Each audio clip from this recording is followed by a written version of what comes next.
Let the night wrap around you. The most inbred women in medieval history and beyond. The night drapes itself across the earth like velvet. The air is still, the kind of quiet that settles deep in the chest and stays. Outside, the world has slowed to its gentlest rhythm. The trees no longer move, and even the moon seems to breathe in silence. It is within this calm that old stories begin to stir. Stories of kingdoms, of faces remembered by candlelight, of lives that moved as slowly as the turning of time itself. You can almost hear the echo of distant footsteps, the faint hum of a song once sung in stone halls. Let that sound linger. Let it open the way to another age, where history moved softly, as if afraid to wake itself.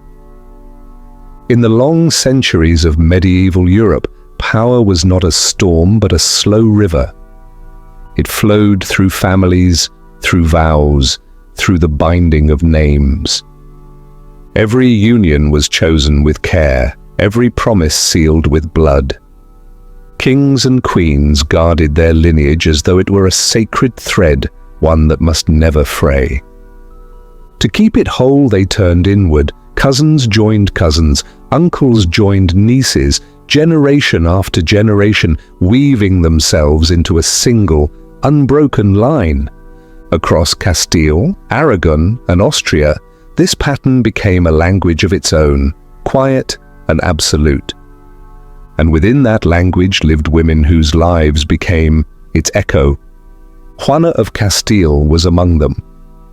Her world was one of ceremony and restraint, her voice softened by years of expectation.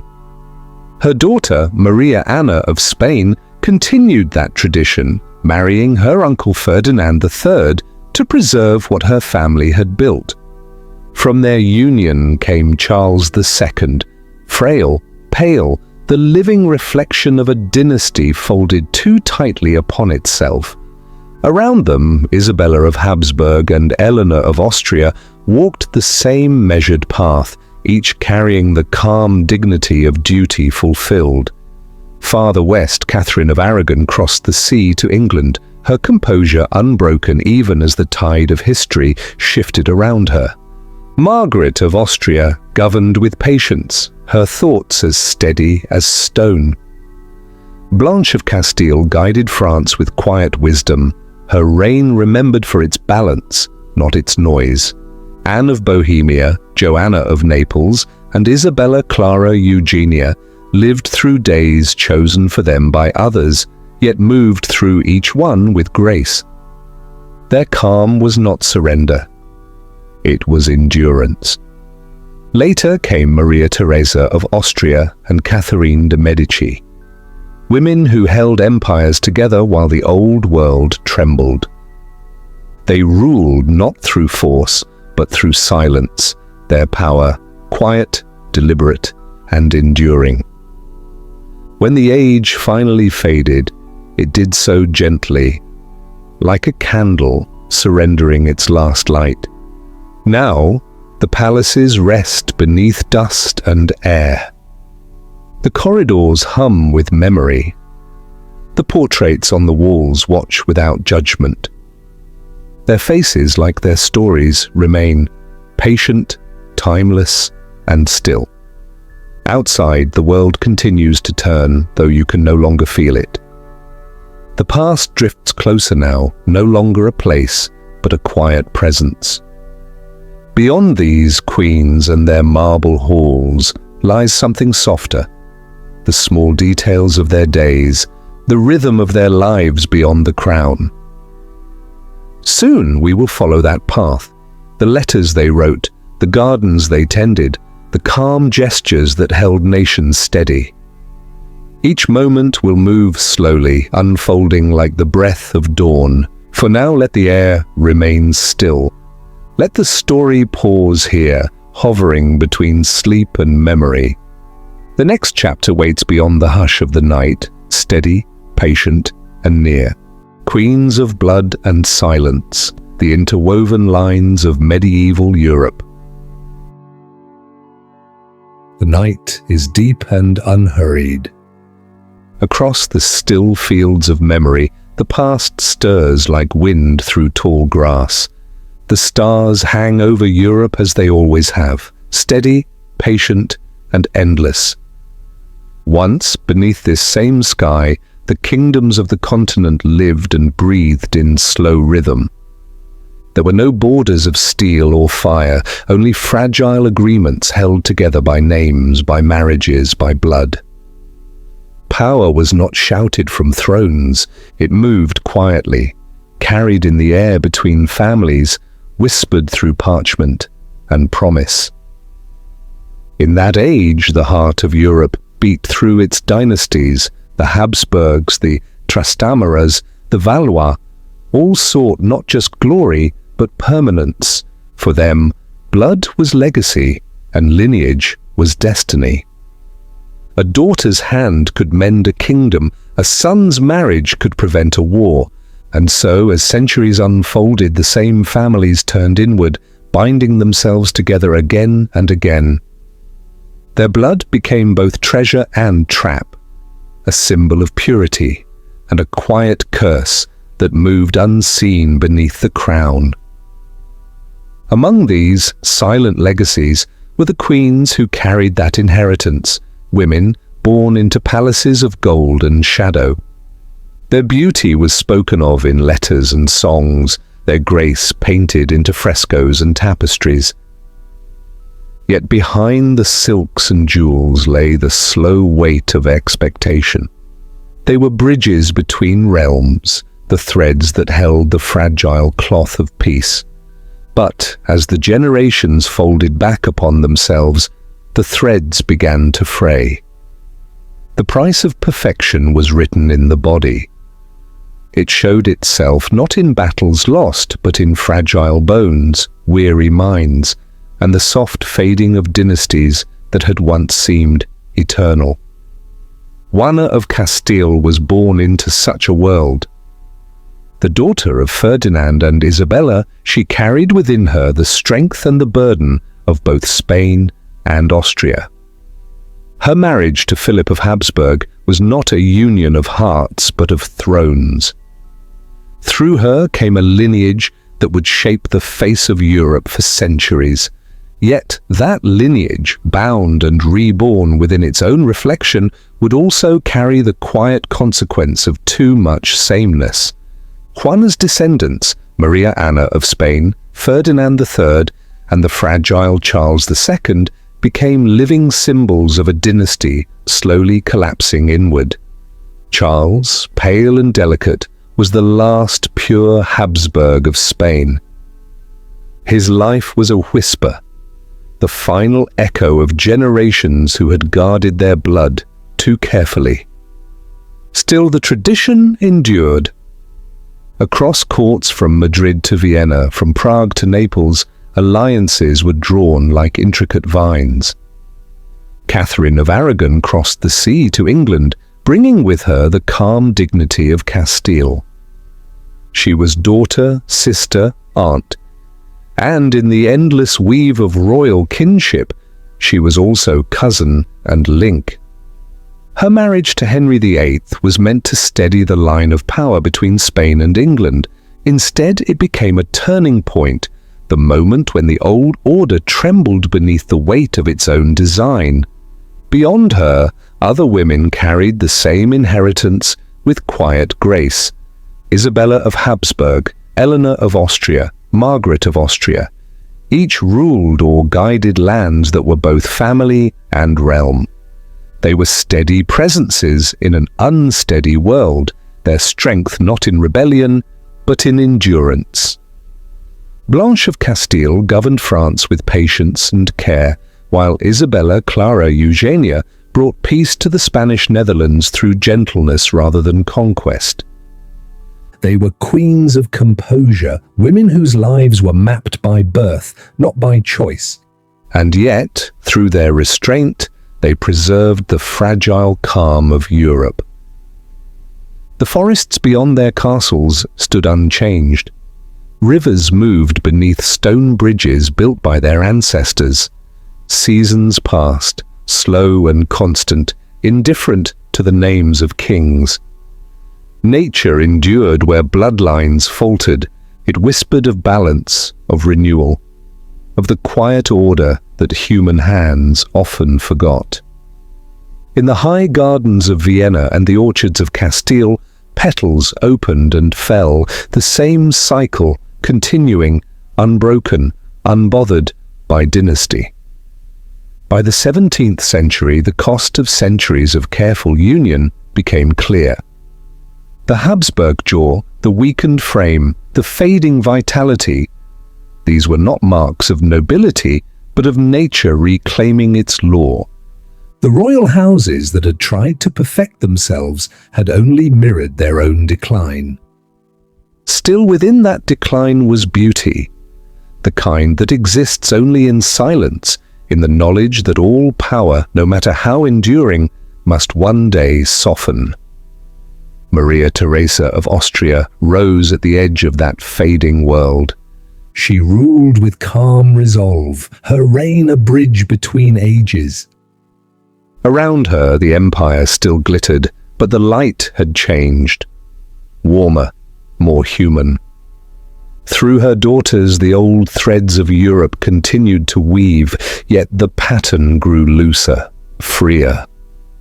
She was perhaps the last of her kind, a queen whose power carried the memory of centuries, yet whose heart leaned quietly toward the new. When night falls upon the palaces now, the marble reflects the stars once more. The air is cool against the ancient walls, no courtly music drifts through the corridors.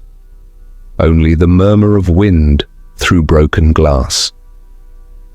But if you listen closely, the past still breathes there. It lingers in the scent of wax and dust, in the echo of footsteps along empty halls.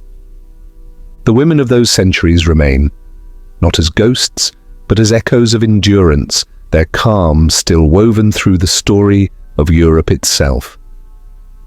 The rivers that once carried messages between courts still run toward the sea. The same moon still rises over the towers of Aragon, over Vienna, over the forgotten castles of Spain.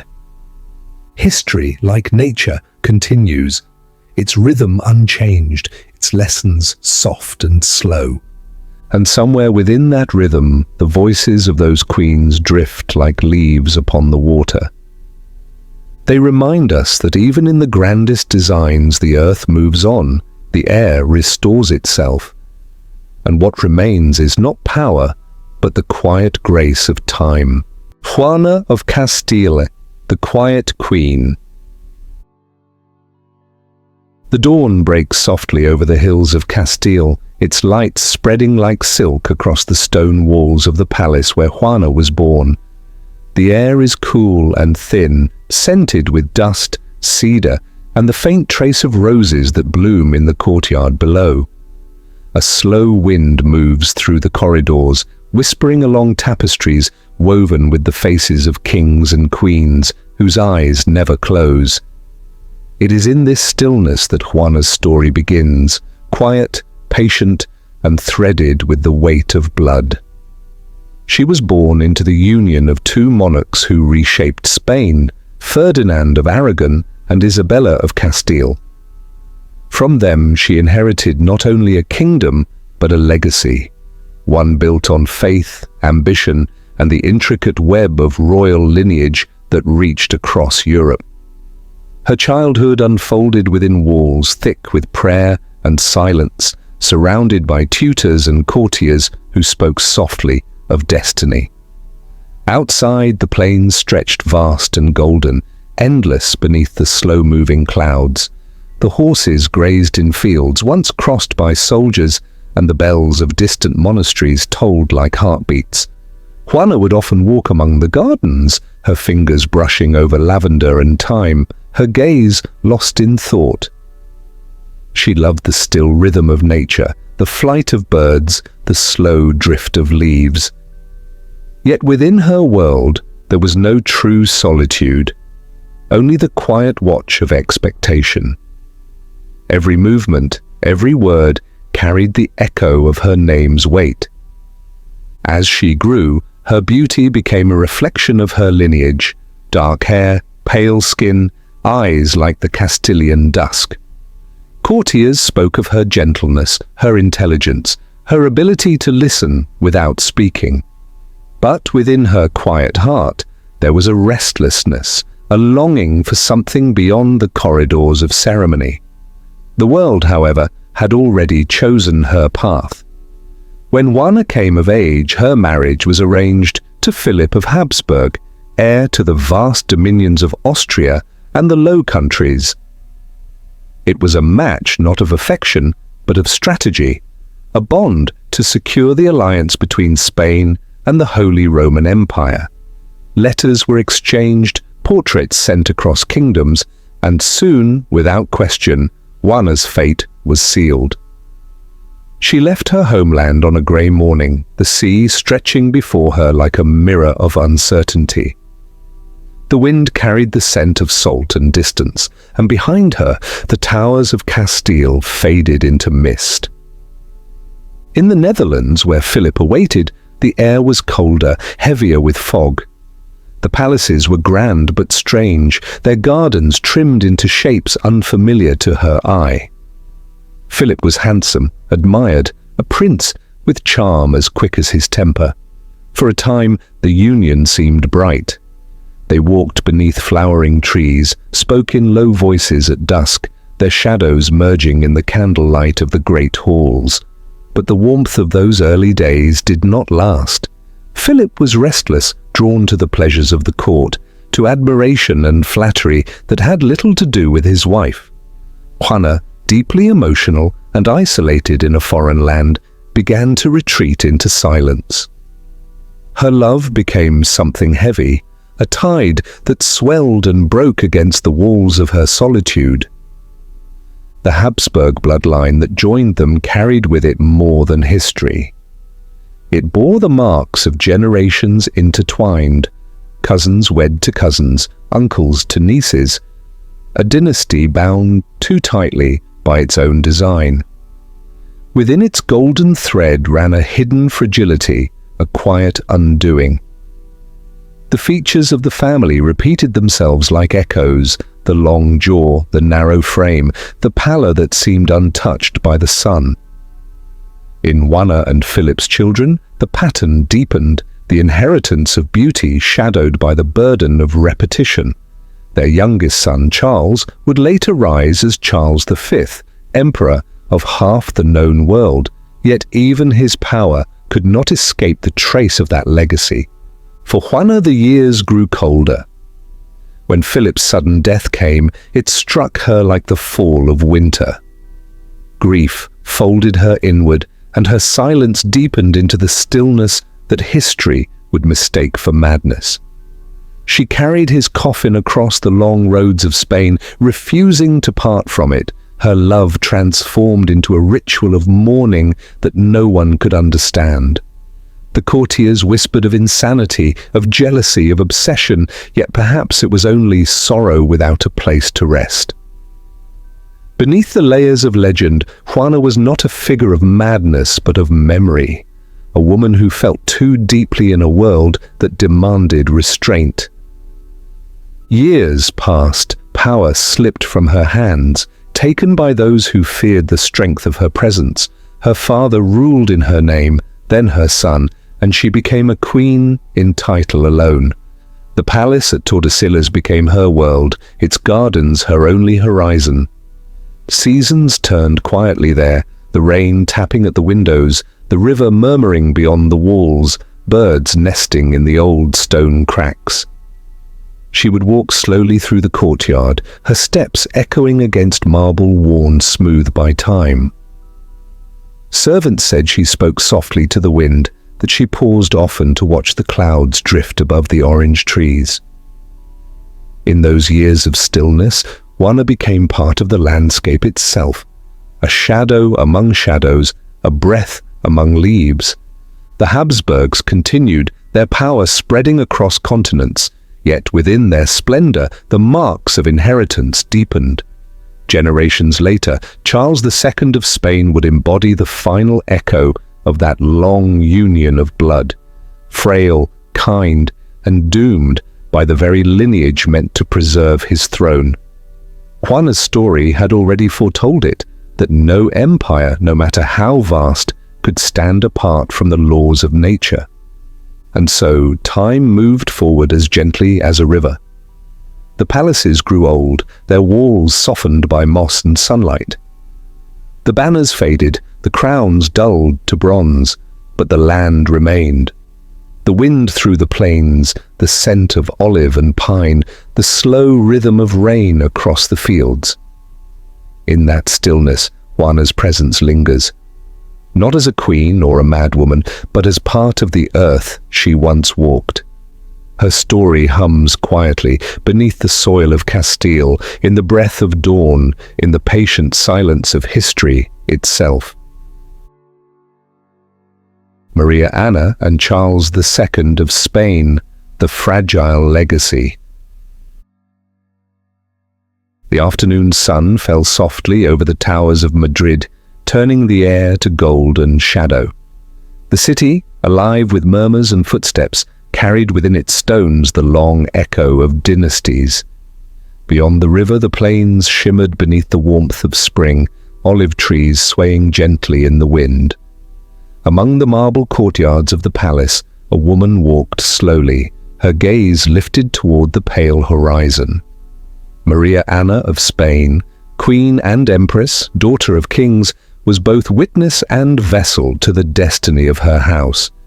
She carried within her the deep and tangled roots of the Habsburg line, a heritage built not only from conquest and diplomacy, but from the quiet repetition of blood bound too closely. Her life, like the empire itself, was a delicate weave, glittering, vast, and fragile. Born into the solemn grandeur of the Spanish court, Maria Anna grew beneath ceilings painted with saints and skies. The rhythm of her days was measured by ceremony, prayers at dawn, tutors at noon, whispers of alliance at dusk. Beyond the walls, the world expanded in every direction, stretching from the cold waters of Flanders to the distant heat of the Americas. Yet within those walls the air was heavy with silence. The Habsburgs, masters of empires, had also become prisoners of their own perfection. Their marriages, carefully chosen over centuries, had drawn the branches of the family tree inward until the leaves touched, folded, and began to wither. Maria Anna understood her role before she could name it.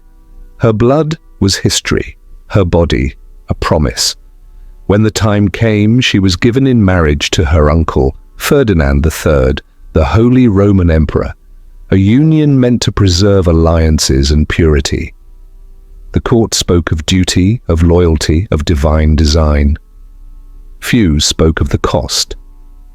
Beneath the glitter of crowns and velvet, the same bloodlines coiled tighter, carrying with them not only power, but weakness, a slow inheritance that moved through generations like shadow under light.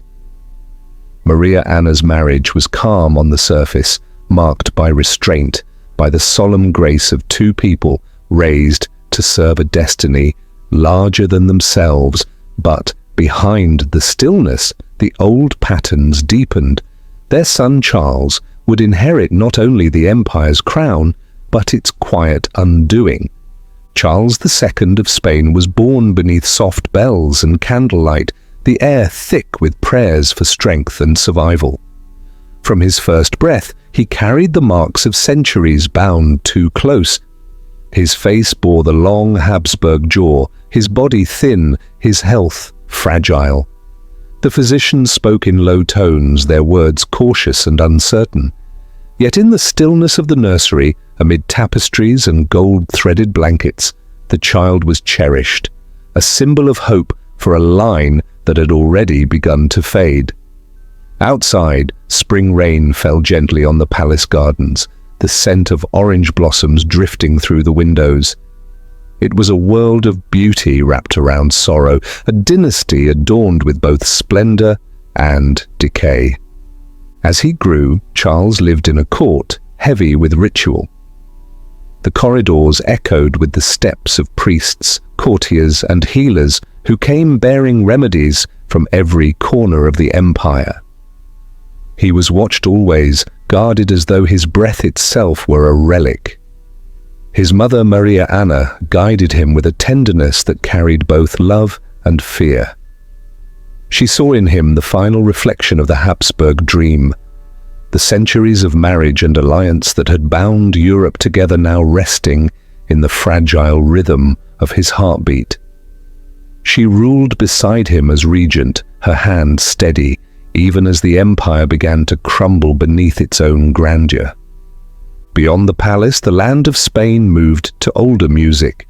The fields ripened beneath the sun, the sea whispered against the coasts, and the mountains stood in their timeless silence.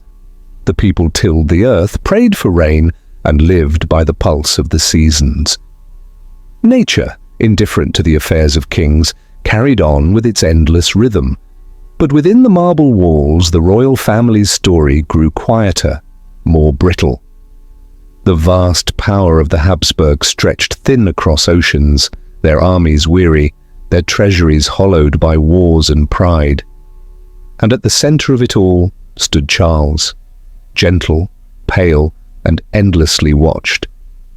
His health faltered through the years. There were fainting spells, fevered nights, long silences where he seemed to drift beyond reach. Yet even in his frailty there was something deeply human, a vulnerability that drew the loyalty of those around him. He was the last son of an empire that had sought eternity and found mortality instead. Maria Anna, ever faithful, remained his anchor, her presence a constant light in the dim chambers of the Escorial. She prayed not for power, but for peace, for rest, for mercy upon the line that had borne too much. Outside, autumn came softly. Leaves fell over the courtyards like slow-moving gold. The bells of Madrid tolled low and distant, the same bells that had once welcomed her marriage and his birth. The empire was fading now, its edges frayed by time. The wealth that had poured from the new world flowed elsewhere, the strength of the armies waned, and the old alliances crumbled like dry leaves. Yet Maria Anna's love for her son remained unwavering. She saw in him not failure, but continuity, the last quiet note of a long and complicated song. When Charles reached his final years, the court fell into reverent stillness. His health declined like the dimming of a candle at dusk. Ministers argued, physicians despaired, priests whispered of miracles, but none came. The end arrived as gently as evening light. In that fading glow, Maria Anna sat beside him, her hand resting upon his, her eyes calm. She had lived her life within walls of power, yet now understood that true strength belonged not to crowns but to acceptance. The air grew still, and outside, the wind carried the scent of pine and rain. When Charles died, the Habsburg line in Spain ended with him. The vast empire, once bound by ambition and blood, dissolved into fragments. But nature did not mourn. The sun rose as always, lighting the rivers and plains. The olive trees stretched their roots deeper into the soil. The sky turned clear, endless, forgiving. And somewhere within that great stillness, the memory of Maria Anna and her son lingered, not as rulers, but as figures folded into the rhythm of time. Their story remains soft and unhurried, like a leaf carried by wind across the centuries, a reminder that even the grandest empires return to silence, and that the earth, eternal and patient, always endures. Isabella, Eleanor, and Catherine of Aragon, daughters of alliance. The morning light spread over Castile like a veil of silver, touching the towers, the fields, and the olive groves that shimmered in the first warmth of day. The air carried the scent of earth and smoke of bread baking in distant kitchens, of horses stirring in the stables. It was a world both harsh and beautiful, built upon stone and silence, upon oaths whispered in candlelight. And within this world were born 3 women whose lives would become threads in the great tapestry of Europe's destiny: Isabella, Eleanor, and Catherine of Aragon. They were daughters of crowns, sisters in lineage, and instruments of alliance. Their lives, shaped by the slow pulse of history, would join kingdoms, end wars, and change the map of power forever. Isabella came first, her birth greeted with solemn celebration beneath vaulted ceilings hung with banners. She grew in the shadow of her parents' greatness, her every lesson steeped in the languages of diplomacy and faith. From her earliest days, she was taught that love was a luxury, but duty an inheritance. Beyond the palace, Castile's plains stretched wide and golden, endless as the horizon. Shepherds moved across the land like dust, carried by wind, and far beyond, the cities murmured with trade and prayer. Isabella would often watch the sky from her window, the clouds drifting like ships across an unseen sea. To her, the world felt vast and quiet, its rhythm both patient and inevitable. Her sister Eleanor shared the same stillness, though her gaze was softer, her heart gentler. Where Isabella was composed, Eleanor was warm, moved by music and the language of the garden. She found solace in the natural world, in the hum of bees over lavender, the way sunlight fell through orange trees in the courtyards. Yet even she understood that her life was not her own. The fates of their house, the great union of Castile and Aragon, rested on their shoulders. Each daughter was a promise, each marriage a bridge to another kingdom. Catherine, the youngest, grew up watching her sisters leave, one by one, carrying with them the hopes of Spain across seas and borders. She was quiet, observant, her thoughts moving like rivers beneath calm water. Her mother, Queen Isabella, spoke often of destiny, of the sacred bond between crown and faith. Catherine listened, learning to speak softly, to move with grace, to hide the weight of longing behind the veil of composure. The world beyond Spain called to her, England, with its grey skies and green fields, a land she knew only through stories and painted maps. As the daughters of Ferdinand and Isabella, these women were not merely born, they were designed. Each carried within her the vision of unity that had shaped the new Spain, the dream of a Christian Europe bound by shared purpose. Their names were written in treaties before their hearts had even learned to dream. Isabella was promised to the Portuguese court, Eleanor to the empire beyond the Pyrenees, and Catherine to the kingdom across the sea. Through them, Spain reached outward like the branches of a single great tree, its roots deep in the soil of its history. Isabella's life unfolded with quiet strength. Her marriage to King Manuel of Portugal brought brief harmony to 2 kingdoms long divided by rivalry. She bore the solemn dignity of her mother, the same calm that could silence a room.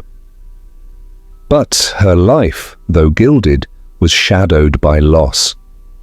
She died young, her body frail from childbirth, her heart worn by years of expectation. In her passing, the alliance she had embodied remained, yet the warmth of her presence faded like light at dusk. Her memory, however, endured in the calm of Lisbon's gardens, in the prayers whispered beside the Tagus River, where the breeze still carries her name. Eleanor's path led north to the courts of Austria, where mountains framed the sky and snow fell like feathers on the rooftops. There she became the link between Spain and the Empire, the living bond between the Habsburgs and the crowns of Iberia. Her beauty was admired, her composure constant. She learned to navigate the cold elegance of Vienna, its mirrored halls and marble floors. Though her heart ached for home, she found peace in music, in letters from her sisters, in the slow rhythm of seasons turning beyond the palace gates. When she walked through the gardens, the sound of fountains mingling with birdsong, she felt the nearness of the world she had left behind. Catherine's journey was longer, her destiny heavier. She sailed to England beneath skies that seemed both endless and uncertain. The sea rose and fell beneath her, its rhythm matching the quiet hope in her chest. When she arrived, she was greeted with ceremony and expectation. Her marriage to Arthur, the heir of England, was meant to seal the alliance that bound Spain and the Tudor crown. Yet fate, indifferent to treaties, took him soon after, leaving Catherine a widow before her youth had even begun to fade. Still, she endured. Years later, she would marry Arthur's brother Henry and ascend the throne as queen.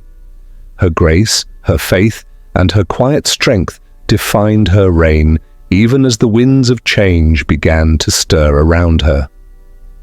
Through them, Isabella, Eleanor, and Catherine, the dream of their parents lived on. They carried Spain's name across Europe, turning alliances into legacies. Yet their lives, though written in grandeur, were also stories of solitude. Each bore the distance between love and duty, between the call of the heart and the command of the crown. They were bound by history's hand, yet within that binding they found moments of quiet beauty. The rustle of leaves in a foreign garden, the laughter of servants at dawn, the peace of prayer before sleep.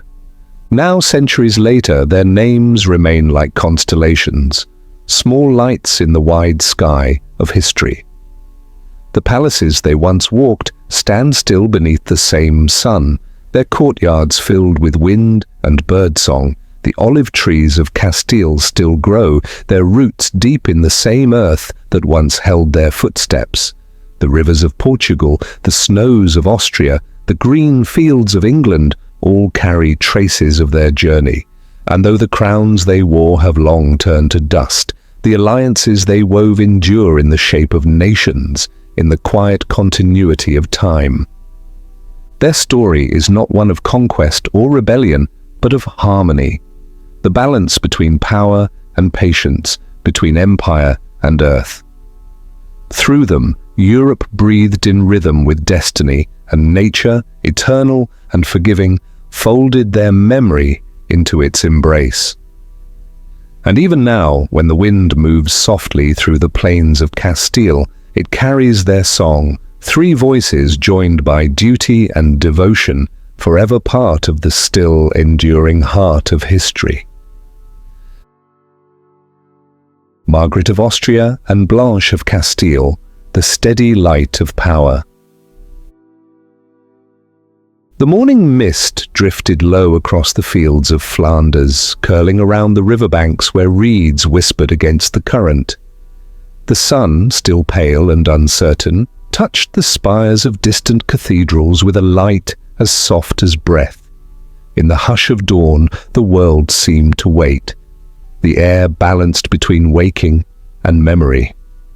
It was in such a world that Margaret of Austria rose to prominence, not as a conqueror, but as a keeper of calm. She belonged to that rare line of rulers whose strength was measured not by noise, but by stillness. Her reign, quiet and deliberate, held together the fragile threads of a Europe forever on the edge of change. Margaret had been born into the golden network of dynasties that stretched across the continent. Daughter of Maximilian I, niece to powerful kings, and aunt to future emperors. From her earliest days, she was surrounded by the rhythm of negotiation, the language of alliance. Her education was steeped in diplomacy, music, and letters. Her tutors spoke of philosophy and faith, of the delicate art of patience. The castle at Mechelen, where she would later govern, became both sanctuary and stage, a place where letters from courts across Europe arrived daily, carrying secrets, treaties, and hopes sealed in wax. Yet beyond politics there was always the hum of life, the slow chiming of bells, the rustle of trees in the courtyard, the faint scent of ink and parchment carried on the air.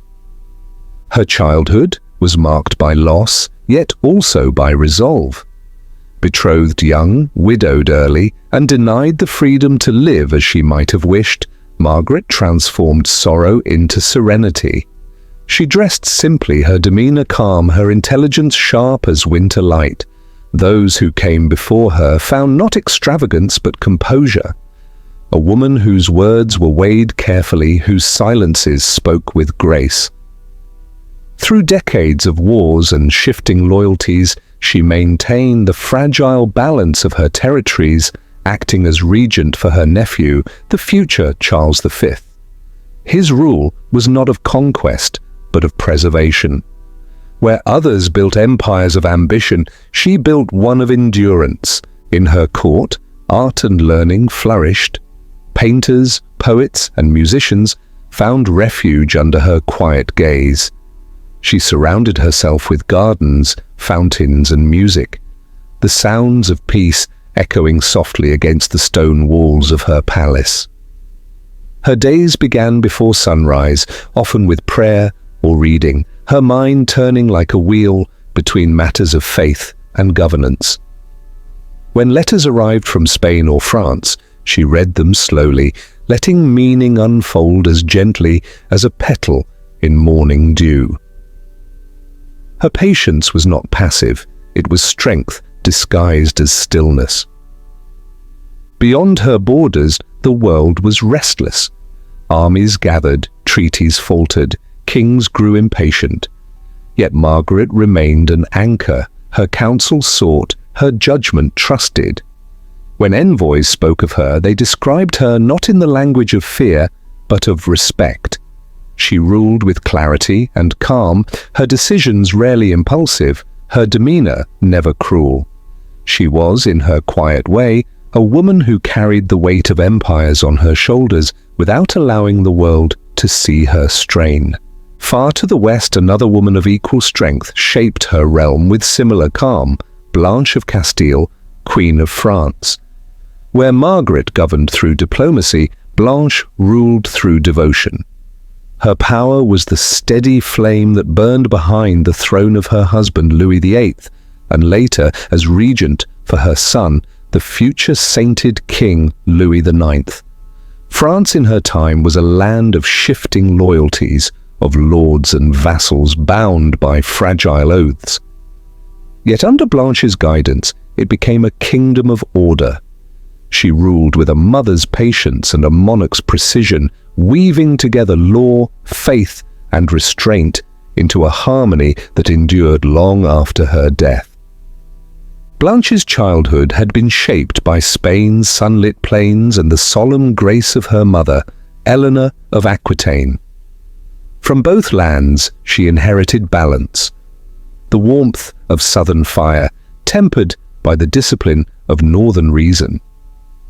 When she came to France, she brought with her not only beauty, but intelligence and resolve. Her voice, soft yet firm, carried authority in every hall it touched. Her court became a place of learning and piety, yet beneath its calm pulse beat a will as unyielding as iron. She guided her son with patience, teaching him that justice was a form of mercy, and mercy a form of strength. The two women, Margaret in her northern halls and Blanche in her Parisian courts, never met, yet their spirits moved in parallel, like rivers flowing through different lands toward the same sea. Both understood that power, when held too tightly, breaks; when guided gently, it endures. Their leadership was not forged in conquest but in care, not in force but in balance. They ruled at the edges of history in moments when the world might have turned to chaos, and instead, under their touch, it held. In Margaret's gardens, roses bloomed beside statues of saints and scholars. In Blanche's chapels, sunlight poured through stained glass in colors that seemed to breathe. Their worlds were alive with beauty.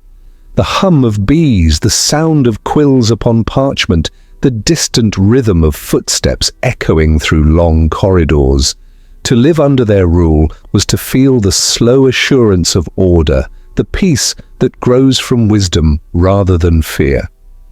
As years turned and kingdoms shifted, both women aged with grace.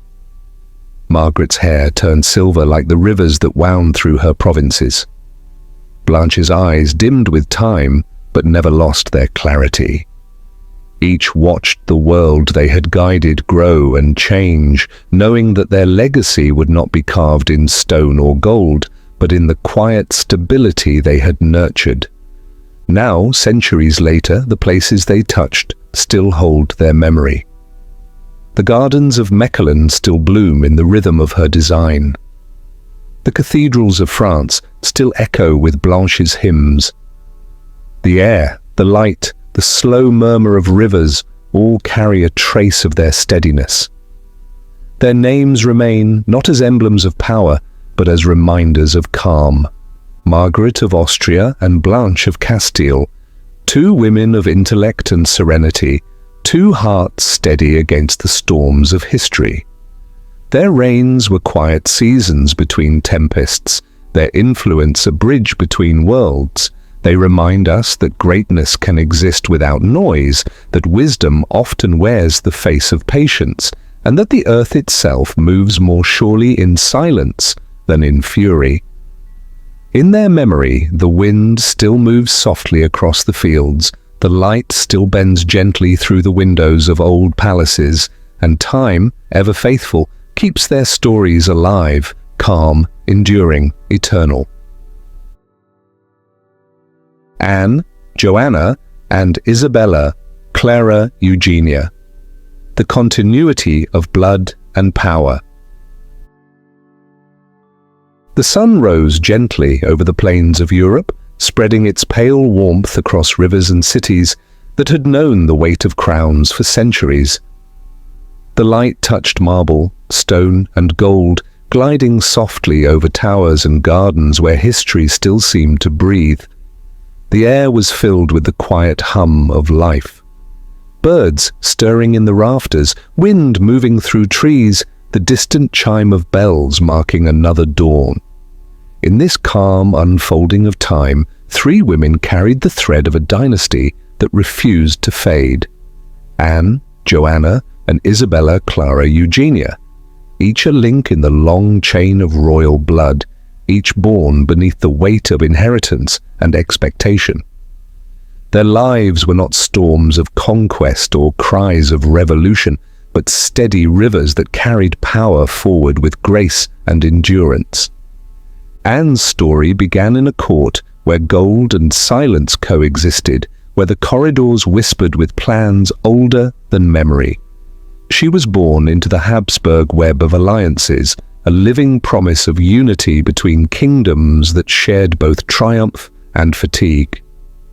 Her youth was spent beneath frescoed ceilings, her lessons guided by priests and scholars who spoke of duty as though it were the breath of life itself. She learned the languages of diplomacy, the restraint of silence, the strength of composure.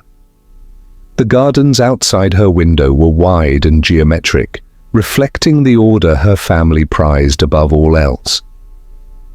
Beyond those walls, however, the world shifted, empires stretched, borders trembled, and the ocean opened new lands to exploration. But Anne's world remained constant, centered on lineage and legacy. Her marriage, when it came, was not her choice, but her destiny. Another thread woven into the pattern of peace through kinship. Her husband was kin, as so many Habsburg unions were. The same features that marked her own reflection, the long jaw, the dark eyes, the calm profile, appeared again across the table, in council meetings, in portraits hung in distant palaces. Their bond was not of passion but of continuity, a quiet exchange between two branches of the same ancient tree. Through their union came children, heirs to an empire that stretched from Vienna's palaces to the sunlit fields of Spain. Anne fulfilled her role with quiet dignity, her presence steady, her words measured. She understood the delicate balance of her position: to rule without noise, to influence without command, to preserve what centuries had built.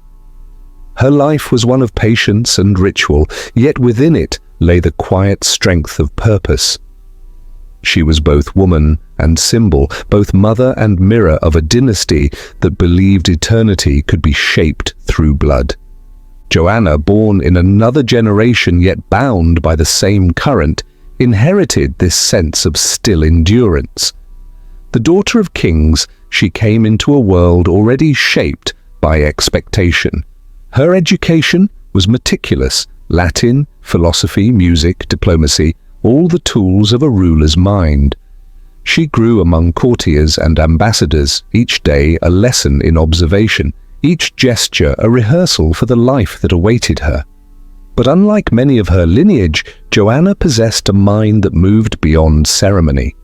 She questioned, listened, weighed, and understood. Her composure was her armor, her silence her art.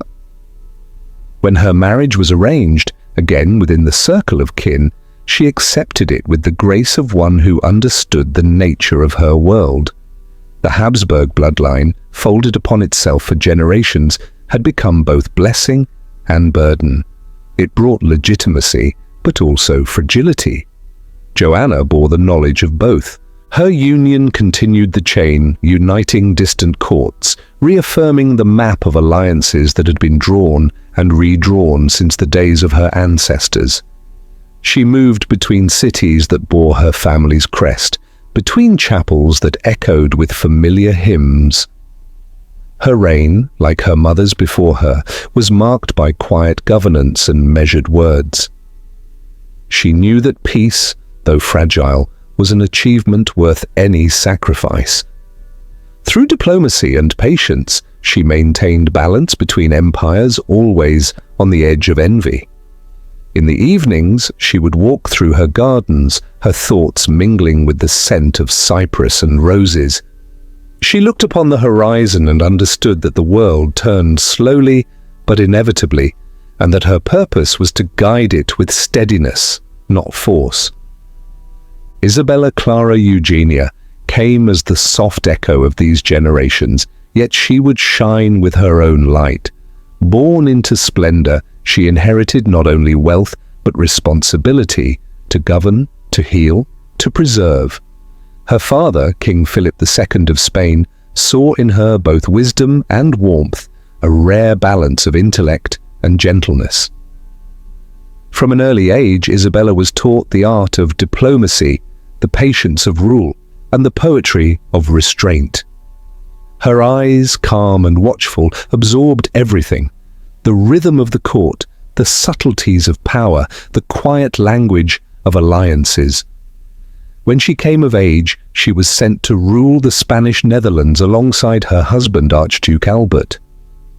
Together they were symbols of unity and faith, yet beneath the grandeur, Isabella remained the still heart of her realm. Her reign was a rare moment of calm in a restless age.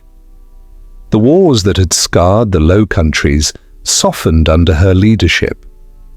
She brought peace, not through decree, but through empathy, through the understanding that people, like nations, needed time to heal. The gardens of Brussels flourished under her hand, artists found refuge in her halls, scholars gathered around her table. She ruled with kindness, her letters to her father filled with insight and care.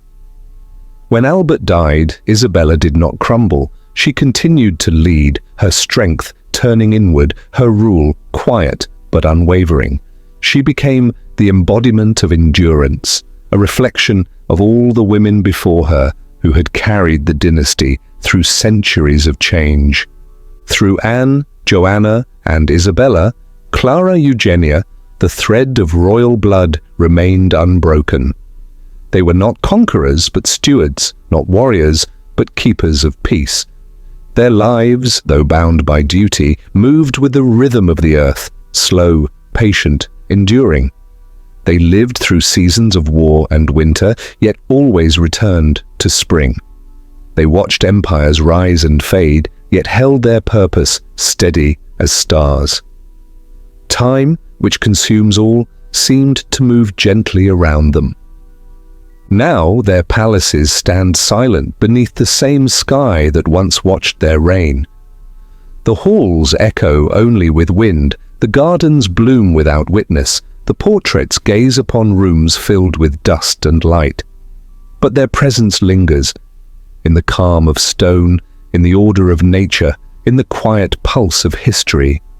Anne's patience, Joanna's intellect, Isabella's grace, together they form a harmony that time cannot undo. The continuity they guarded still hums beneath the surface of Europe, like the faint heartbeat of an old song. Their legacy is not written in battles or borders, but in balance, the delicate art of guiding the world without breaking it. And as the evening falls across the old lands of Castile and Flanders, the wind carries their memory through the air, soft and eternal, whispering of endurance, unity, and the quiet power of time. Maria Theresa and Catherine de' Medici, the calm within the turning world. The first light of morning touched the roofs of Vienna like gold dust scattered across stone. The river shimmered below, its slow current carrying the reflection of a city awakening beneath history's weight. The air was cool, scented faintly with smoke and roses. Somewhere in the distance, bells began to toll, their rhythm steady and eternal. In the stillness between each sound, time itself seemed to breathe. It was into such a world that Maria Theresa of Austria stepped, a woman who would hold together an empire not by conquest but by endurance. She was born into an age of transformation, when the lines between the old world and the new began to blur. The age of knights and cloisters was fading, the age of reason, commerce, and war was rising. Yet Maria Theresa stood between them, her strength woven from both. From childhood, she was taught the music of responsibility. Her tutors spoke of philosophy and politics, of alliances drawn like threads across Europe's map. She listened quietly, learning not through command but through contemplation. The court around her shimmered with ceremony, crystal chandeliers, measured footsteps, voices that echoed softly beneath painted ceilings. Outside, snow fell over the Danube, softening the sound of the city below. Within her there grew a still resolve, the calm center of a storm that history would soon unleash. When her father, Emperor Charles VI, died without a male heir, the empire trembled. The succession laws that should have secured her rule were challenged, and every power in Europe tested her claim. Armies marched, treaties shifted, crowns glittered and fell. Yet Maria Theresa did not waver. She rose each morning to the sound of bells and began again, signing decrees, consulting advisors, writing letters with a firm and graceful hand. Her strength was quiet, deliberate. She governed not from pride, but from necessity, her will shaped by love for her people and her faith in endurance. Her days were filled with motion, yet her mind remained clear. She walked through the gardens of Schönbrunn, where fountains sparkled in the pale sun, and thought of how to hold her empire together. Hungary's plains, Bohemia's hills, Austria's heart. Each region spoke a different tongue, followed different customs, dreamed different dreams. Yet under her rule, they found coherence. She reformed laws, modernized armies, balanced the treasury, and insisted upon education for all, even for the poorest. Her world was shifting, yet she stood as its anchor, her voice firm but kind.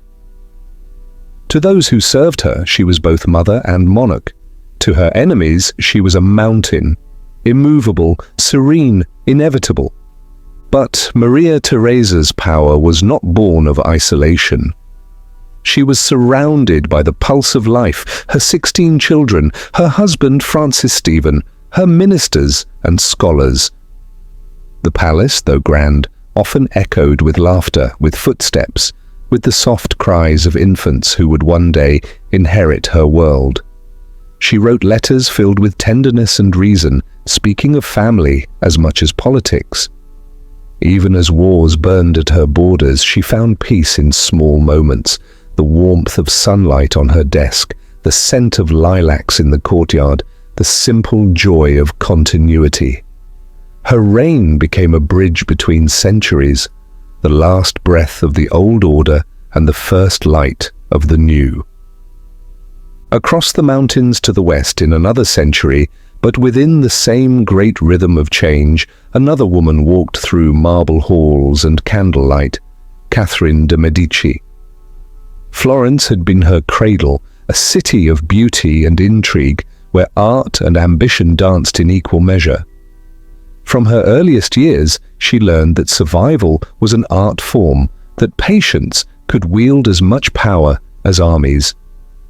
When she became Queen of France through her marriage to Henry II, she carried with her not only the grace of her lineage, but the cunning of experience.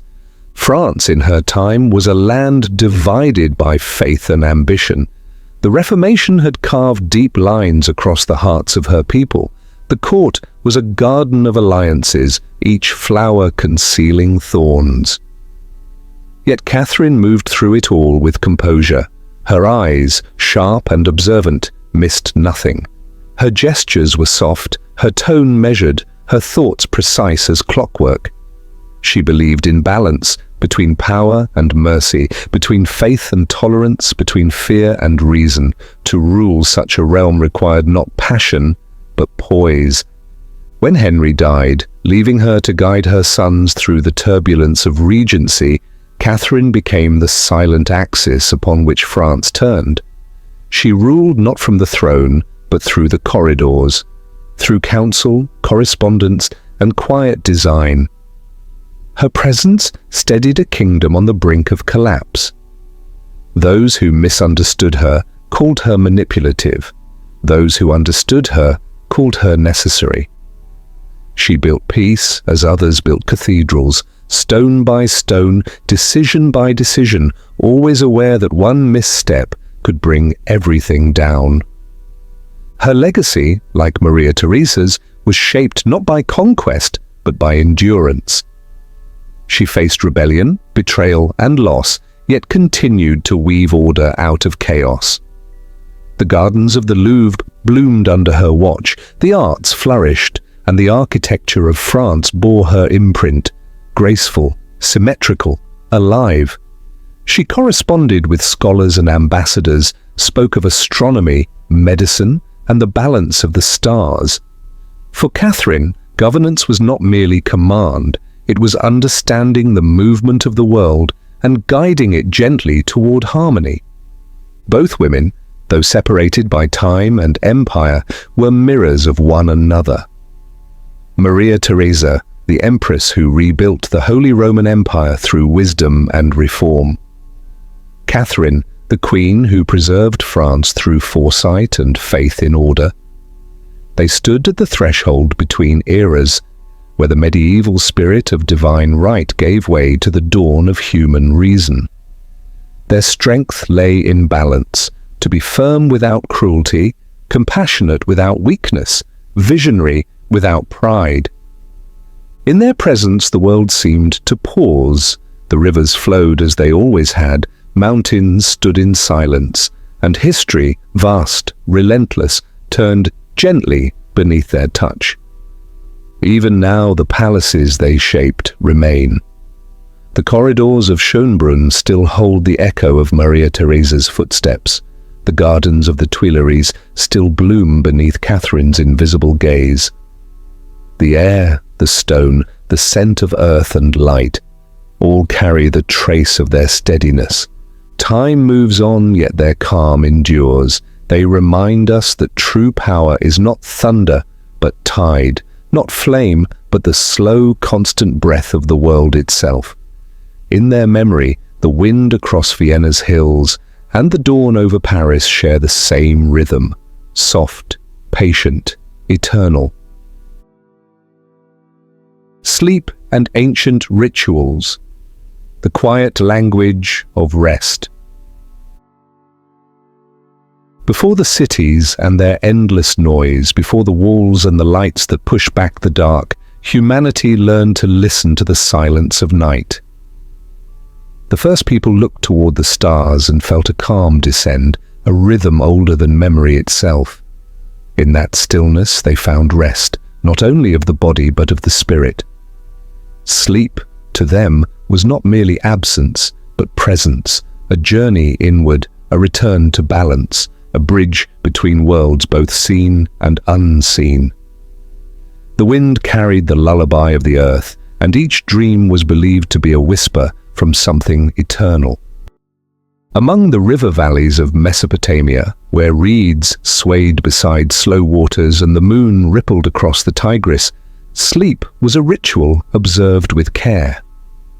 Before lying down, people burned small offerings of myrrh or cedar, their smoke rising like prayers to the gods who watched over dreams.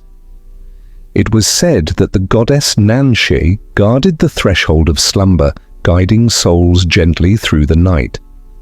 In clay tablets written in cuneiform, sleep was recorded not as a pause, but as a sacred passage. The chambers of kings were perfumed with oils and cooled with woven fans, while the humble sought rest beneath reed mats and open sky. Each sleeper, no matter their rank, entered the same darkness, carried by the same wind that moved through the reeds. In ancient Egypt, the rhythm of sleep was tied to eternity itself. The Nile's flood and retreat marked not only the life of the land, but the cycle of waking and dreaming. To sleep was to die a little, and to wake was to be reborn. The Egyptians believed that during rest, the soul traveled beyond the body, visiting realms where ancestors waited in silence. Temples dedicated to Imhotep and Serapis became sanctuaries of sleep. There, the weary and the ill came seeking divine dreams, visions that could heal or guide them. They would lie on cool stone beds, surrounded by incense and chants, waiting for the gods to speak through dreams. When morning came, priests listened to their words, interpreting the symbols that floated from sleep's deep sea. The act of dreaming was not private, but communal, a conversation between mortals and the divine. Farther east, in the lands that would become India, sleep was folded into the philosophy of existence. In the hymns of the Rig Veda, the night was not feared but honored, a gentle guardian who covered the world in quiet grace. The goddess Ratri was praised for her beauty, her serenity, her gift of stillness. Sleep was not escape, but alignment, the restoration of the soul to its natural rhythm. In the still hours, sages sat beneath fig trees and breathed with the earth, their minds slipping between wakefulness and the soft edge of dreams. They saw sleep as a form of truth, the return of the self to its source, where thought dissolved into peace. To sleep well was to live in harmony with the universe. To resist rest was to turn away from nature's wisdom. The Greeks, too, understood the sacred pulse of slumber. They imagined Hypnos, god of sleep, as a winged being who drifted through the world with a touch as light as air. His home lay in a quiet cave where the sun never shone, surrounded by poppies and murmuring streams. To the Greeks, dreams were messages carried by Morpheus, his son, delicate, shifting shapes born from mist. Before sleep, Some would wash their feet, anoint their temples with oil, and offer honey to the gods, inviting calm to descend. Temples known as Asclepia became places of healing through rest and dream. The sick would sleep within their marble halls, awaiting visions that would reveal cures. The air inside was cool and scented with herbs, the sound of water echoing softly through stone. To close one's eyes there was not an act of surrender, but of trust. In Rome, the same reverence continued, though shaped by the empire's grandeur. Sleep became both necessity and luxury. Wealthy citizens rested on couches of down, their rooms scented with lavender and warmed by embers, but even the simplest household followed the same sacred pattern. Washing, silence, and a whispered prayer to Somnus, the gentle god of rest. Soldiers on the frontiers built small shrines in their camps, asking that their sleep be unbroken before dawn's trumpet. To them, dreams were omens, signs of victory or warning. The night held messages written not in ink, but in shadow. Across oceans, among the temples of ancient China, sleep was understood as the balance of yin and yang, the soft and the strong, the still and the moving. The philosophers of the Han dynasty taught that sleep was a way to restore the qi, the life force that connected every being. To sleep too little was to exhaust the soul. To sleep well was to remain in harmony with the cosmos. They spoke of the heart as a lamp that dimmed at night, its flame preserved only through tranquility. Before sleep, people burned sandalwood, drank teas made from lotus and chrysanthemum, and let their minds drift like clouds. Dreams were studied carefully, recorded in journals, discussed in the morning as if decoding letters sent by heaven. Even among the northern tribes, where winter's cold ruled the year, sleep carried its own sacredness. The long nights were not feared but embraced, times of storytelling, reflection, and renewal. Fires burned low, casting golden light over fur and snow.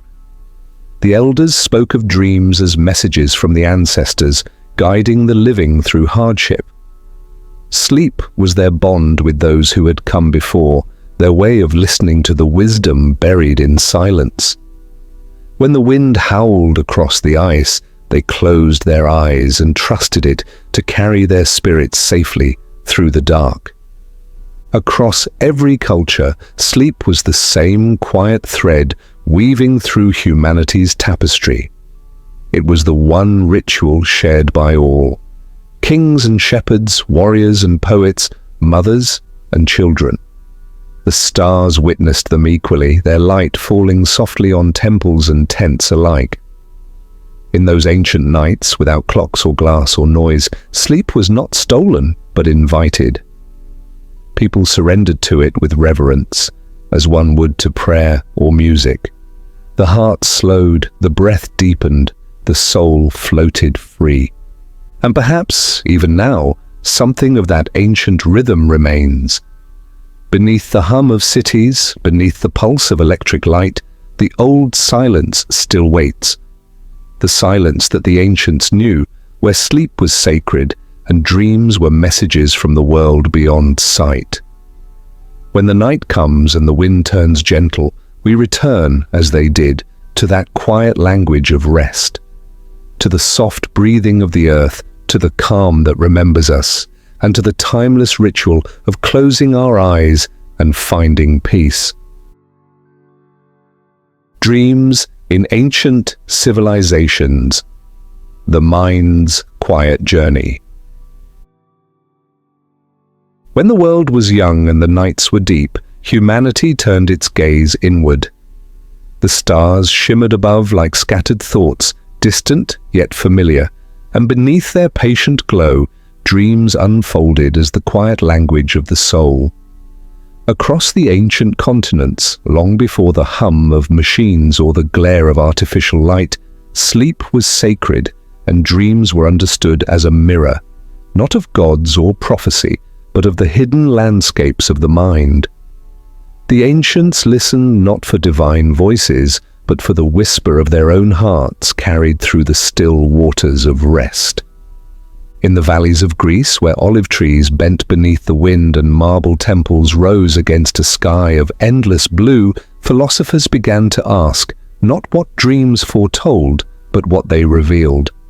For centuries, myths had spoken of Morpheus, the shaper of visions, who carried messages from Olympus to humankind. Yet, as thought deepened, as reason dawned like light across the Aegean, the Greeks began to see dreams not as sacred commands but as natural reflections of the waking mind. Aristotle wrote that dreams were the movements of the soul during sleep, the gentle continuation of thought when the senses had fallen silent. To him, they were echoes of memory and perception, woven together without order or rule, fragments of the day reimagined in night's quiet theatre. In the calm of the agora, under the shade of fig trees, scholars spoke of how the body rested while the mind wandered, painting its own world from the colors of experience. Dreaming was not a mystery to be solved, but a rhythm to be observed, as natural as breathing, as human as thought. Farther south, along the slow, golden river of the Nile, the Egyptians also learned to read the language of sleep. They had once filled their temples with dream oracles and carvings of gods who whispered in the dark. But over time, as their wisdom grew more intricate, they began to see dreams as reflections of life itself, symbols born from the mind's deep memory rather than messages from the heavens.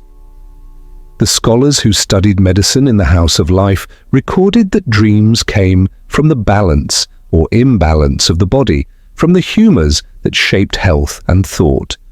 A restless mind brought restless dreams, a calm spirit brought visions of light. The body and soul, they believed, were not separate realms but companions in constant conversation. When the day's noise ended, the heart spoke softly to itself, reshaping feeling into image. In the still air of their courtyards, where date palms swayed and the river moved with unhurried grace, they saw the dream as a kind of healing, a cleansing of the mind through the art of imagination. To the east, in the vastness of China, where mountains stood like waves of stone and rivers carried mist, through bamboo forests, dreams became a study of balance. The philosophers of the early dynasties saw the world not as divided between mortal and divine, but as a harmony of opposites, yin and yang, waking and sleeping, motion and stillness. In that balance, dreams were the natural play of the mind when consciousness turned inward. Zhuangzi, the sage who once dreamed he was a butterfly, asked gently if he were the man dreaming of the butterfly or the butterfly dreaming of the man. To him, dreams were not illusions, but truths seen from another side. The mind free from reason's restraint, showing the world as it truly felt. Physicians of the Han Dynasty wrote that dreams were born from the circulation of qi, the life force that flowed through body and mind alike. When energy was balanced, dreams were gentle and clear. When disrupted, they became tangled, strange, and heavy. The night was not feared but honored as a necessary counterpoint to day, the time when thoughts could rest and reform, the mind folding softly into itself like petals closing at dusk. In India, where rivers shimmered beneath the moon and the air was scented with sandalwood and rain, dreams were woven into philosophy as threads in the great fabric of being. The sages of the Upanishads spoke of 4 states of consciousness: waking, dreaming, deep sleep, and the timeless awareness beyond them all. Dreams, they said, were the subtle dance of the mind, creating forms from memory and desire. To dream was to witness one's own thoughts without judgment, to see the heart play upon the screen of silence. Unlike prophecy, dreams were not revelations of fate, but reflections of the soul's ongoing journey. Yogic texts describe dreaming as the bridge between outer and inner worlds, a place where one could observe the movements of thought without being bound by them. Sleep itself was a sacred rhythm, and dreams were its natural music. When the wind moved through the leaves at night, it was said to echo the flow of consciousness drifting through dream and stillness alike. Though each civilization spoke its own language, they shared a quiet understanding. Dreams belonged to nature, not to gods. They were born from breath, blood, and memory, from the same pulse that moved the rivers and turned the stars. The Greeks sought to reason with them, the Egyptians to balance them, the Chinese to harmonize them, and the Indians to transcend them. Yet in all there was peace, an acceptance that dreaming was as essential as waking, as natural as night following day. As centuries passed, temples crumbled, empires changed, and the human mind continued to wander through sleep. But the ancient calm remains. Even now, when we close our eyes and drift into that soft distance, we walk the same paths they once did, through fields of memory, through quiet corridors of thought, through reflections shaped by the day's light. The body rests, the mind moves, and in the rhythm between them lies something eternal. Perhaps this is what the ancients knew all along, that dreams are the earth breathing within us, the mind's way of returning to balance. When the noise of the world fades and the air grows still, the dream rises, not as a message from beyond, but as a song from within. It is the voice of the self, gentle and endless, reminding us that we are part of the same pattern that moves the tides, stirs the trees and paints the dawn. The stars above, the rivers below, and the quiet mind between them, all dream together. And when morning comes, the world awakens, not as something new, but as something remembered. The city of Heraklion, the silent harbor beneath the waves. Before the sea reclaimed it, before the silt of centuries settled upon its walls, Heraklion was a city of light and water. It rose from the delta of the Nile like a dream of stone, its harbors glimmering beneath the Egyptian sun, its columns mirrored in the calm surface of the sea. The air smelled of salt and myrrh, of papyrus and incense carried on the wind. Ships from every known coast gathered there, their sails white against the horizon, their hulls heavy with cargo and stories. The city was both a threshold and a sanctuary, the place where the river met the sea, where Africa opened her arms to the Mediterranean world. Long before Alexandria shone with marble and learning, Heraklion held the heart of trade. It stood at the mouth of the canopic branch of the Nile, a maze of waterways and islands, of bridges and quays carved from limestone. The temples rose above the canals like guardians, their pylons painted in blue and gold. At dawn, priests walked barefoot across the stone courtyards, the sound of their steps mingling with the cry of gulls. The city was dedicated to Heracles, whose name it bore in Greek, and to Khonsu, the moon god, whose light was said to bless its harbor. To the Egyptians it was Thonis, a name that drifted through papyrus scrolls and temple songs. To the traders who arrived from distant lands it was a place of promise, a gateway to the riches of the Nile. Merchants from Phoenicia brought cedar and glass, sailors from Greece carried olive oil and wine, and ships from Crete and Cyprus came with copper, wool, and grain. In return they took away gold, papyrus, perfume, and the deep-dyed linen that shimmered like river water in the sun. The markets of Heraklion were alive with sound, the hum of bargaining voices, the ring of metal on stone, the murmur of water moving through the canals. Perfumed smoke drifted from shrines, and the walls of the city caught the light like the inside of a shell. Every street led toward the harbor, and every heart, it seemed, beat with the pulse of the tide. The city's life was woven into the rhythm of the river. When the Nile rose, Heracleion celebrated. When it receded, the people prepared for harvest and for voyage. Its priests recorded the movements of stars and tides, believing that both followed the same celestial order.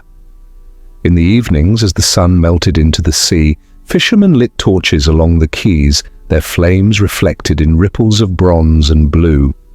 Children played in the shadows of statues that had stood for generations, granite figures of kings and gods watching over the waters.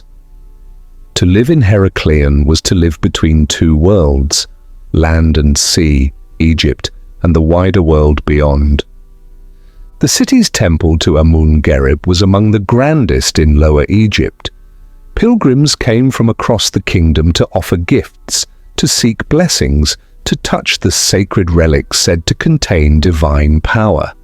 Pharaohs visited before taking their crowns, for it was believed that legitimacy flowed through the sea gate of Heracleion, where the gods of earth and water met. The temple's pillars were carved with lotus and papyrus, symbols of union. Within its sanctum, the priests burned incense that curled like mist, and the sound of chanting drifted out into the streets. The city's wealth was spiritual as much as material. Faith and trade moved together like tide and moon. Yet beneath the calm beauty of Heracleion lay fragility. The delta's earth was soft and shifting, a mosaic of clay and sand resting upon water. The sea was patient, its movement subtle but unending. Over years the ground began to sink. Some said it was the wrath of the gods, others the slow work of the river itself. The earthquakes came like distant thunder, shaking the foundations of temples, opening fissures beneath the streets. The canals overflowed, the docks cracked, and salt began to bloom along the walls. The merchants kept sailing, the priests kept chanting, and life continued as if time itself could be persuaded to wait. But the sea never waits. One night, under a sky heavy with stars, the earth moved again. The tremor rolled through the delta like the breath of something vast. Walls fell, towers leaned, and water rushed through the city's heart. The Nile, swollen from flood, met the sea in a wild embrace, and the land between them gave way. The harbor filled with foam and stone, with the cries of men and the sudden silence of collapse. When dawn came, the water was calm again, but Heracleion was gone, its temples swallowed, its streets hidden beneath the shimmering surface. Only a few islands of ruin remained, their edges kissed by waves. For centuries, the sea kept its secret. Sailors told stories of a city beneath the water, of statues glimpsed through the depths, of ghostly lights that moved beneath the moon. Maps changed, empires rose and fell, and the name of Heracleion faded from memory. Alexandria grew to take its place, glittering with scholars and marble, yet even there whispers remained that before the library, before the lighthouse, there had been another city lost to time. It was not until our own age, when divers searching the sands of Aboukir Bay felt the touch of carved stone beneath their hands, that Heracleion awoke once more. Slowly, the sea began to give back what it had taken. From the mud emerged statues taller than men, coins gleaming faintly with the faces of forgotten kings, and tablets inscribed with the city's twin names, Heracleion and Thonis. The remains of docks and anchors, of pottery and jewelry, told the story of a city that had lived through centuries of grace before its final descent. Today, Heracleion rests beneath calm water, its ruins softened by coral and time. Fish swim through doorways once gilded with art, and rays of sunlight drift through the colonnades like incense smoke reborn. The sea has turned its stones into a garden, its silence into song. To look upon it now is to feel both sorrow and serenity. Sorrow for what was lost, serenity for how beautifully it remains. Perhaps this is what the sea teaches, that nothing truly disappears. The city still breathes, not in air but in memory, not in sound but in silence. Beneath the waves, Heracleon sleeps, its harbours eternal, its walls touched by the same current that once carried ships and dreams. The tide moves over it like time over the heart, and in that gentle rhythm the story continues. The story of a city built on water, and of water reclaiming its own. Ancient Western dentistry. From Mehrgar to Rome, the gentle learning of the body. Before iron tools, before temples of marble and empires of stone, there were hands and curiosity. In the warm dust of Mehrgar, a Neolithic village that breathed beneath the early sun of what is now Pakistan, people learned to touch the body not only with survival, but with care. The air there was dry, the earth rich with ochre, and among the bones, uncovered millennia later, were teeth that told a story. Small cavities, drilled with remarkable precision, each mark a testament to the first known hands that sought to ease pain. The world then was simple, yet within its simplicity, something profound began. Humanity's first attempt to heal. The people of Mehrgar lived close to the land.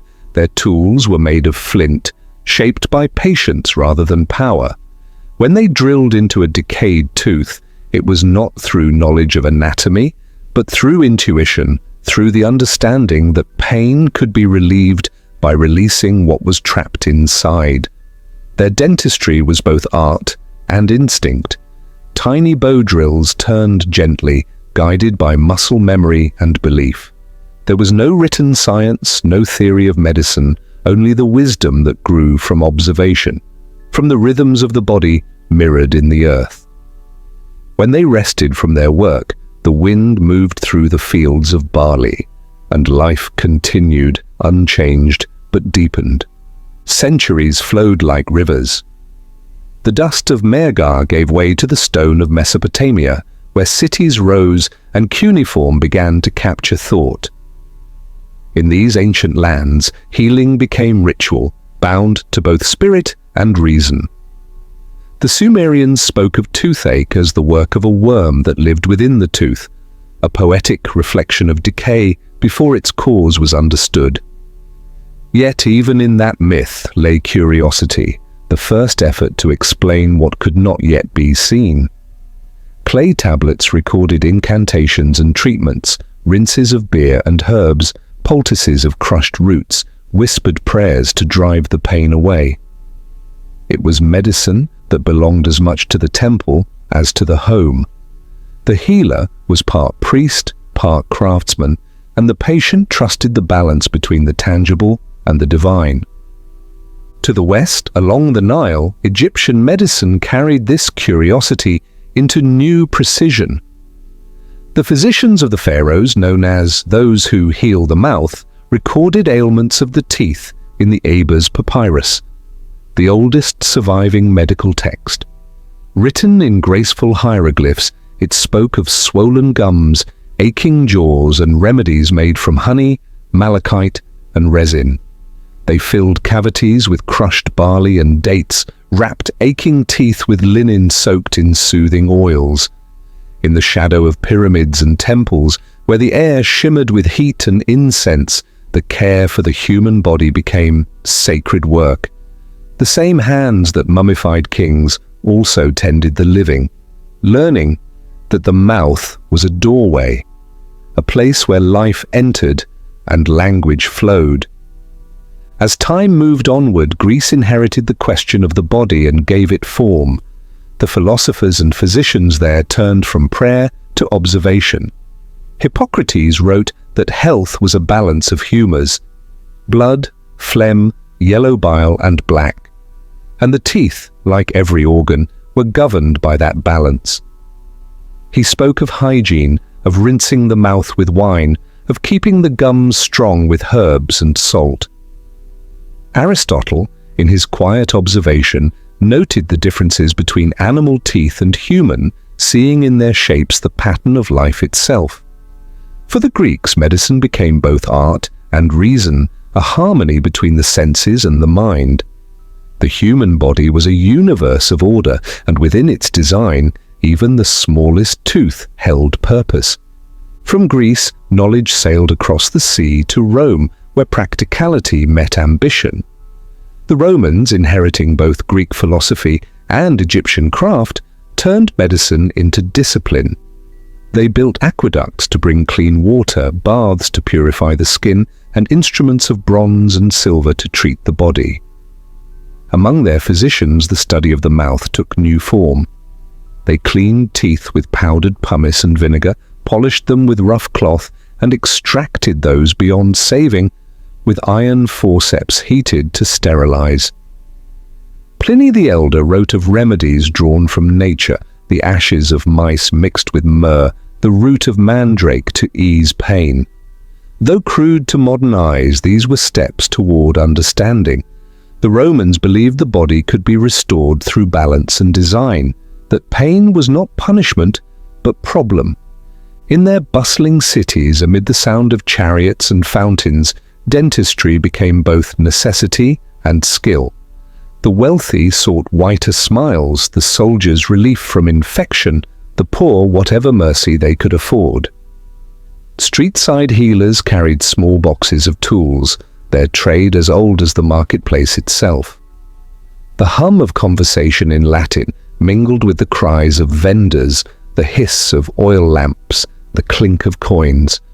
And somewhere beneath all that noise, the timeless sound of human breath, steadying itself before the touch of care. Beyond the empire's marble walls, the spirit of inquiry continued. Galen, physician to emperors, dissected animals and wrote of nerves, veins, and structure. His writings preserved fragments of anatomy for centuries to come. Though his knowledge of the teeth was imperfect, his vision was vast. He saw the body as a living harmony, where every part, even the smallest, carried meaning. His words would travel through the collapse of Rome and into the hands of medieval scholars who would build upon them, layer by layer, until the art of healing once again became science. And yet beneath the scrolls and theories, the essence remained unchanged. From Meagar to Rome, humanity's relationship with the body was never only technical, it was reverent. To touch the tooth, to soothe pain, was to participate in something ancient and shared.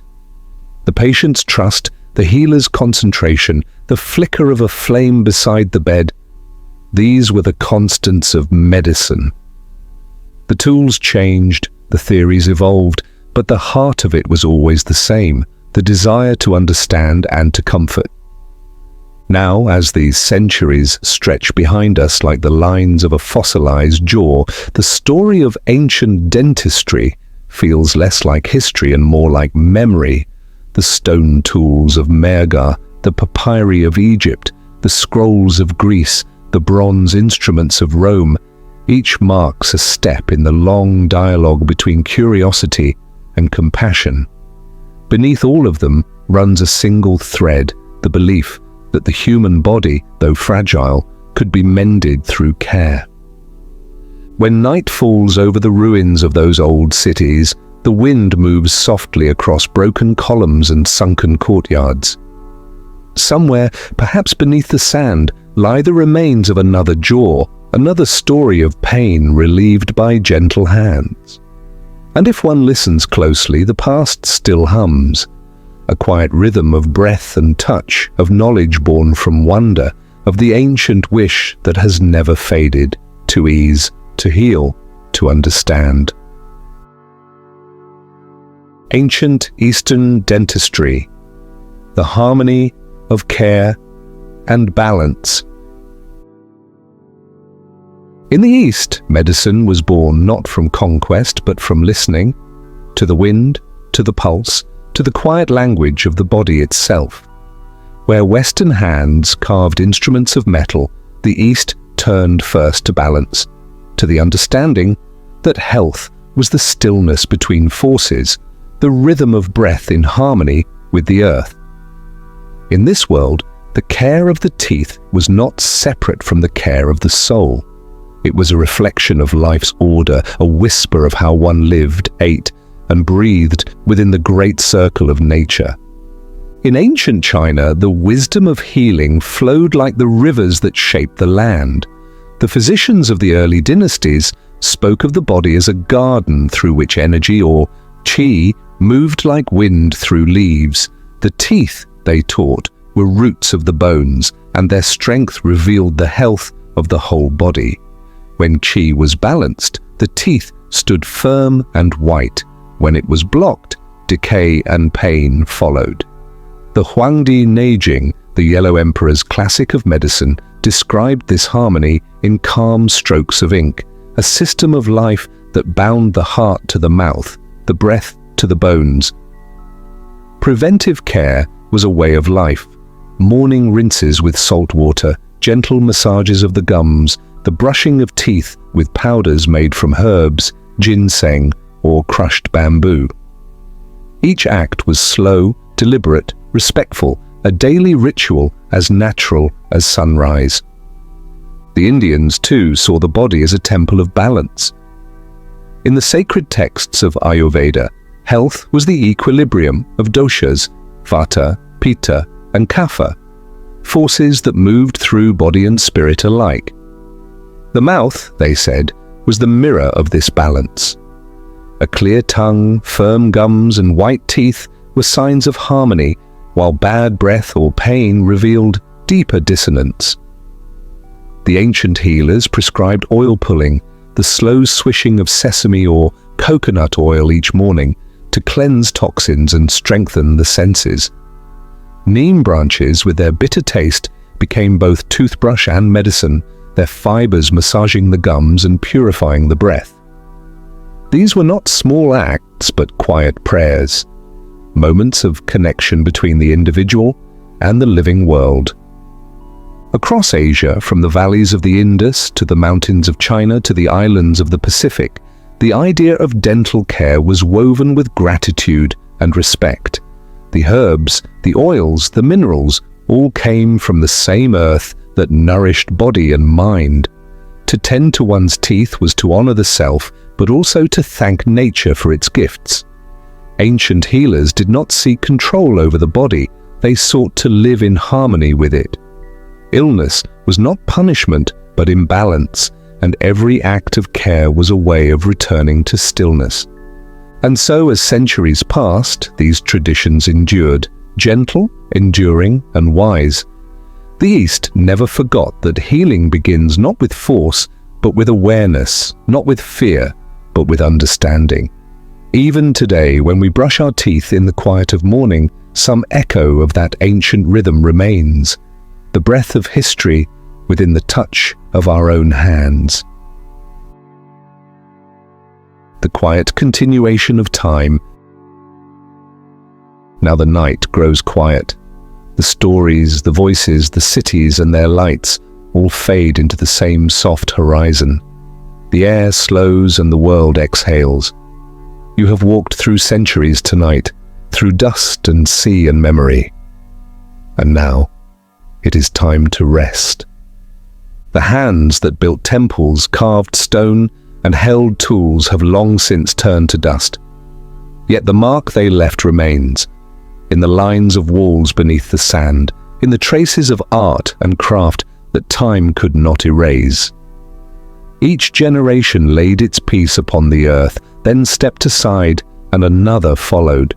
The rhythm never broke, it only softened, changed, continued. Listen to the faint sound beneath the silence. It is the same heartbeat that once echoed in the caves of early people, in the halls of kings, in the small homes by the river. It has never stopped. It moves through you now. Slow, steady, patient. You are part of that same quiet stream, flowing gently between what has been and what will be. The air outside is cool. The night carries the scent of earth after rain, the whisper of wind through leaves. Somewhere far away, the sea touches the shore as it always has, waves folding and unfolding in their endless work. The stars drift above, not as symbols or omens, but as light. Simple, constant, without meaning but with presence. Everything rests and everything endures. Close your eyes and let the weight of history dissolve. There is no need to remember it all. The past does not ask to be held, only to be acknowledged. Like a gentle nod between travelers who pass on the same road, the world turns quietly beneath you, the body softens, the breath finds its calm rhythm again. The people of yesterday sleep in the same earth that supports you now. Their stories are the soil beneath your feet, their dreams the air that moves around you. Time folds over itself, endlessly patient, endlessly kind. There is no hurry, nothing is lost.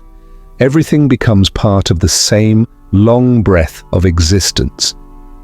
So rest now.